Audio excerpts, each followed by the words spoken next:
नमस्कार मित्रांनो, मी तुमच्या मित्र रशल पुन्हा स्वागत करते का नवीन ब्लॉगमध्ये.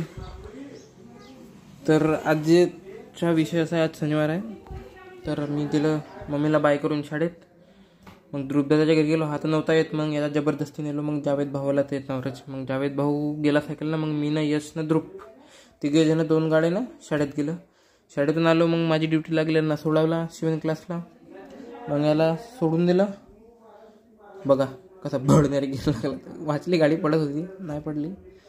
मग मी घरी आलो. मग एमर्जन्सी ऑर्डरचा एक फोन आला. तर मग साक्षीगंधाचा ऑर्डर होता. हे पाईप फाटला, तर मग पाईप वगैरे चेंज केला आम्ही.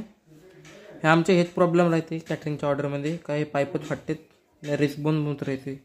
तांदूळ वगैरे मग पप्पाची लिस्ट वगैरे लिहित होते. मग हा बघा तुला दिया. मग मी कढी वगैरे घाटत होतं. त्यांना कढी बनवून घेतलं. मग कढी वगैरे झाली. मग यांच्या घरचा मी आज ब्लॉग वगैरे शूट नाही केलं, कारण की तब्येत खराब होती खूप. तर मग बिर्याणीचा ऑर्डर होता संध्याकाळच्या घरचा. मग बिर्याणी वगैरे सोडायला गेलं पप्पाची सोबत.